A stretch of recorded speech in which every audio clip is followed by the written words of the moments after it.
Okay, guys, welcome back to Photographics Academy. All right, so today I'm going to be taking you step-by-step guide on how I was able to retouch this image. Trust me, I just jumped on it and it was amazing. So this was a picture we took sometime around last week. So we decided to do a tutorial on how we are going to approach the retouching. So stay tight. We're going to be learning a whole lot together in this one. Trust me, you will learn a lot. Okay, so without wasting much of your time, let's quickly get into the business. All right, so the first thing I'm going to be doing is to be fixing her blemishes here. Of course, you know that will be the first step. So how do I do that? I'm going to create a check layer.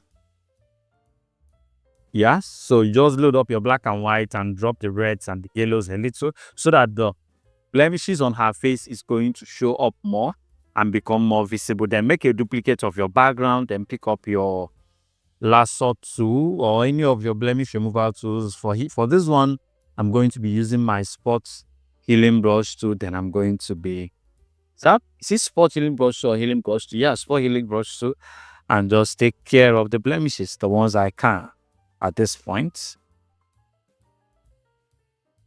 So what I'm basically doing is I'm just clicking on the blemishes that I want to fix, and it's fixing them for me. So that's basically what I'm going to be doing here. All right. Okay, so I think that would be all for now. So let's check and see if we've done before and after. Yeah, I think we fixed the major ones, but I just saw another one here. So the more time you spend doing this at this level, the better your image is going to come out at the end of the day. I know you can also take care of blemishes in your frequency separation, but you can as well do that here. All right, so the next thing we're going to be doing is to use our Liquify to fix one or two. So I don't like the shape of the hair. I want to make it very, very definite. So how do I do that? I'm going to make a duplicate of my layer, then go straight to my Liquify. So when in your Liquify, I'm going to take up my push left tool. Going to use push left tool over here. See, you could see that my density and my pressures are low. So I'm just going to gradually hover over it like this while painting, more like while clicking my mouse. Yeah, just to give it that beautiful big bowl shape. Yeah, something like that. So I just want it looking very, very symmetrical and very, very intentionally done. Beautiful. This is good. Okay, so we can as well decide to push these ones up. I think I'm okay with what I have, unless you want to convert this one to something curvy, to complement the overall shape we already having in all of them put together. Beautiful. Okay, so we are good. So at this point, you can check if you feel that you need to make her forehead a little bit longer because of distortion. You can decide to bring that in now. So for this one, I'm going to just pull it up a little, then take down her jawline slightly and her waist width a little. So you can as well decide. One thing that I did while retouching is that I pushed here in a little the shoulder, just to give her that long face look, that long neck look. It makes your model look even more confident and more more confident and more bold. So you just notice I just did few smudgings over that area. Maybe bring this area down as well. Beautiful. So this is what we had before. This is before, this is after. Let me zoom it out a little so you could see all I'm doing. So this is before, this is after, this is before, this is after.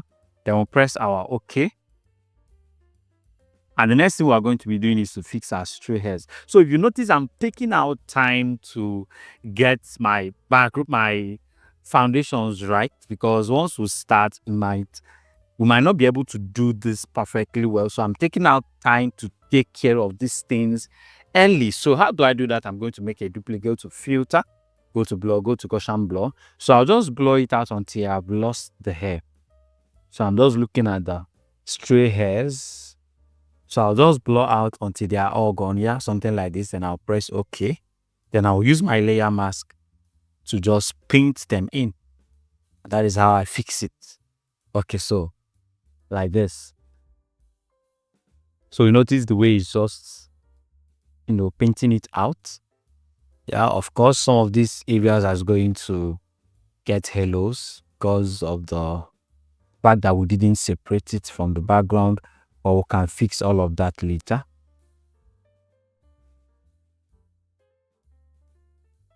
So once we're done with these ones, we can as well pick up our clone stamp tool and remove some areas that we can remove as well. Wait, let me make a merge of this. Control J. Then use our clone stamp on the edges as well. Something like this. So the idea is just to make sure that the stray hairs are gone.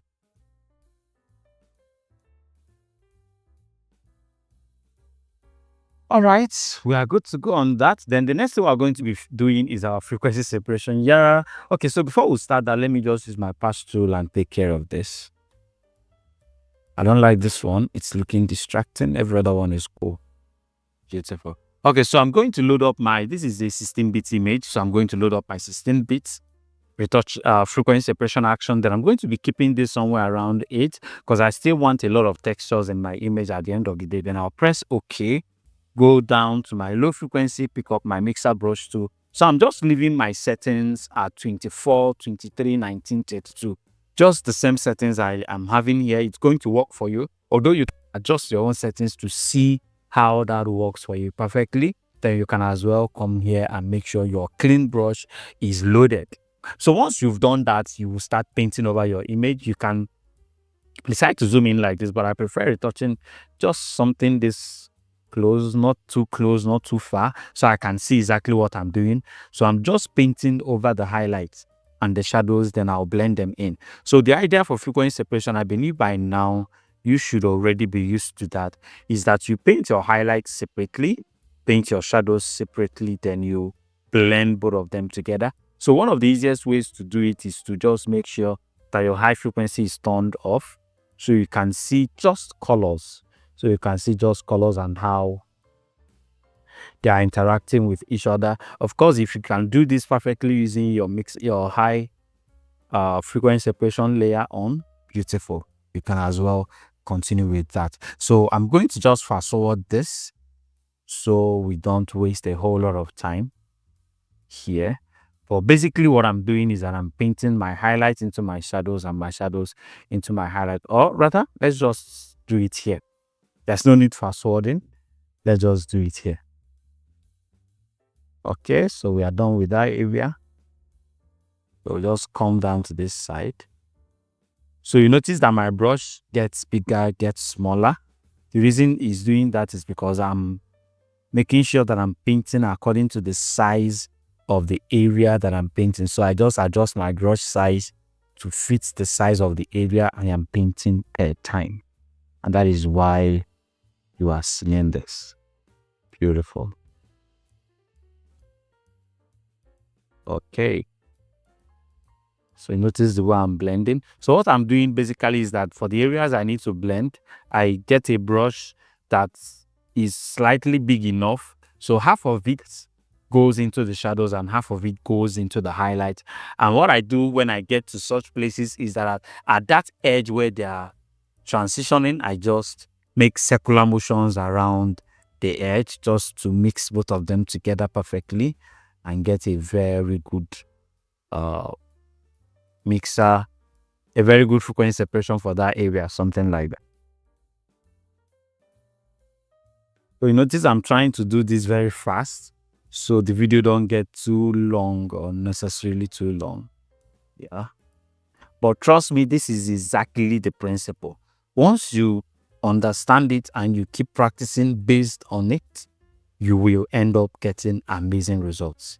Let me show you what we've done so far. Before, after, before, after. So we'll keep going. Come to the nose. We just paint the shadows separately.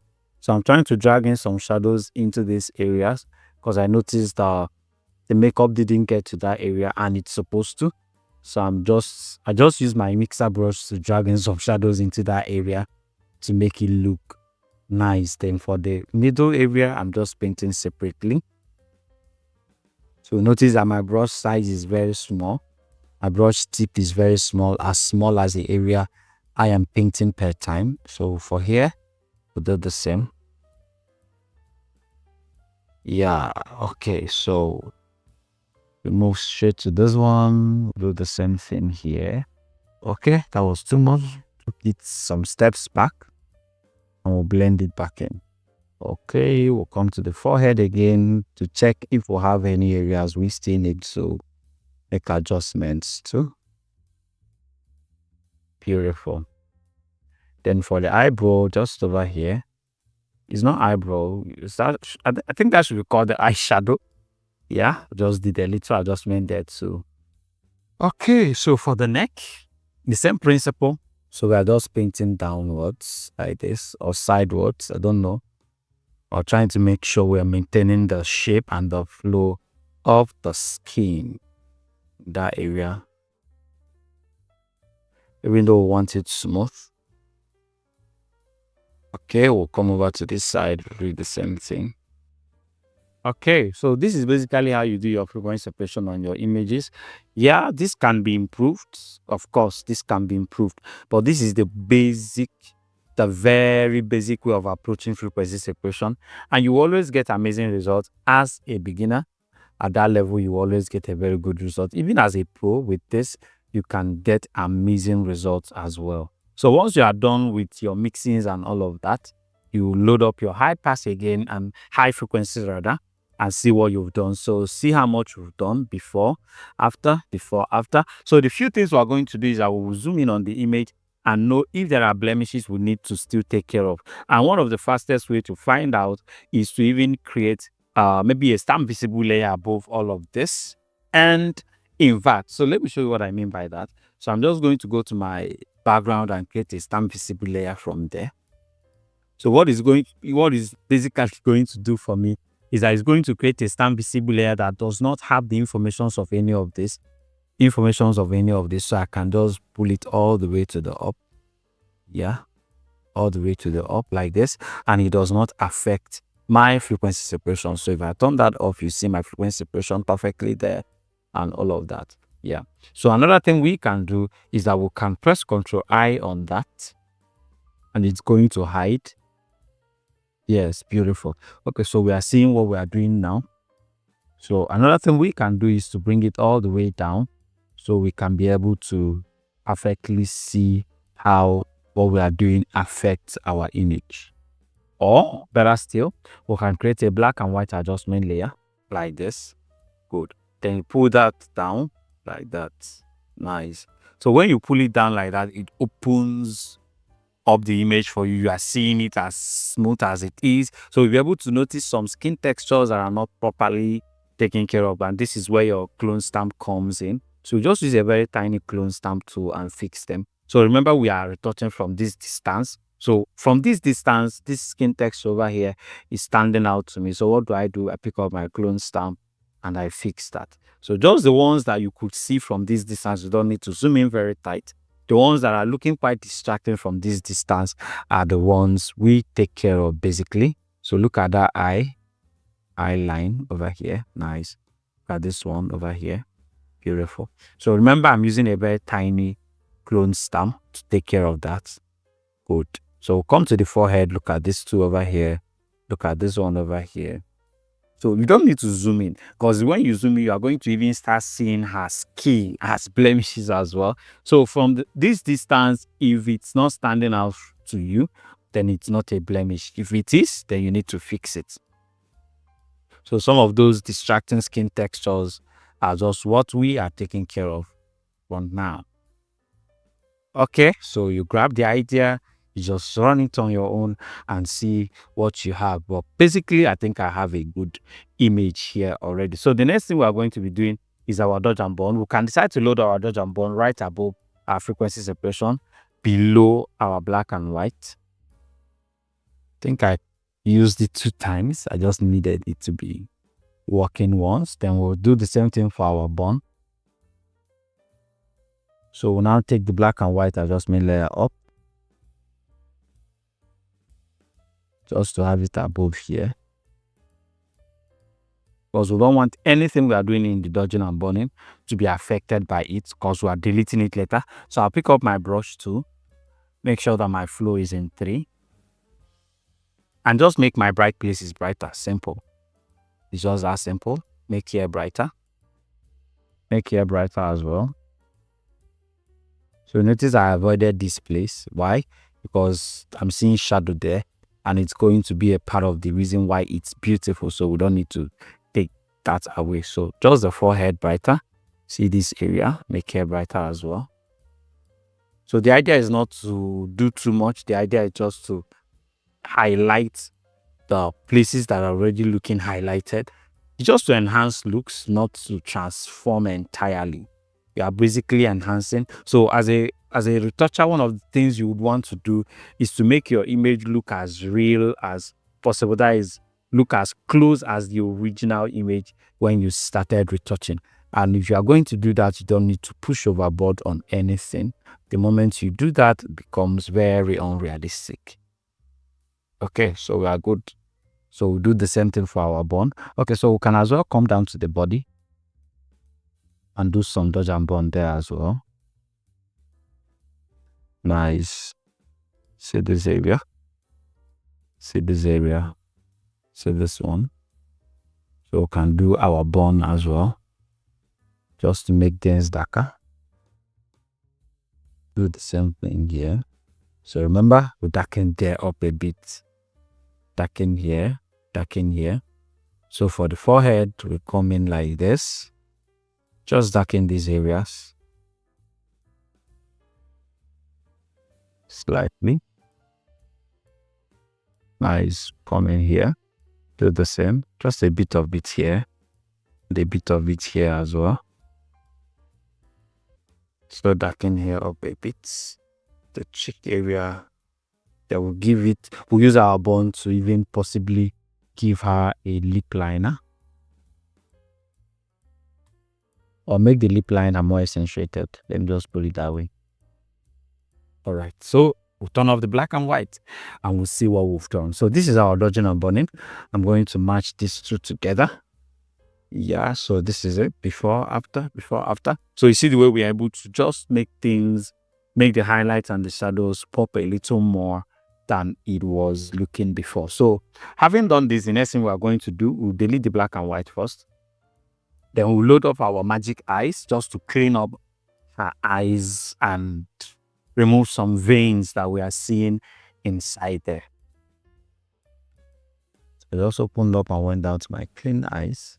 So if you notice you have veins that you want to fix, very simple, you can as well open it up, come all the way down, you will see or remove blood vessels. Of course, it's embedded in that group, so it takes care of it automatically. So this is the before, this is the after. We are good to go. This is looking too much from this distance, so I'm just going to turn down the overall group opacity to like 71. Then I can match the whole thing up now. So the next thing we're going to be doing to these images that we're going to be color grading, but before we do that, I need to tone down the greens of this flower vase, of this flower itself. So I'll just pick up my I will just go into my yellows, because I think I did it before. It was in the yellows that we saw most of the colors here. So I just reduce the saturation and pull it a little bit towards the greens, darken it, tone it down a little. Yeah, then do the same thing for the greens as well. So we just have a desaturated flower there, so that it doesn't look distracting to us. All right, so we are good. This is the before, this is the after. So you see the way it's blending into the image right now. Then the next thing we are going to be fixing is our color grade. And how do we do that? We'll make a selection of our object, or I already have a lot that I did for this image to help us achieve coffee brown look.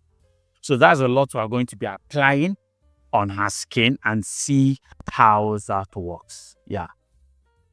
So if you want to have access to how to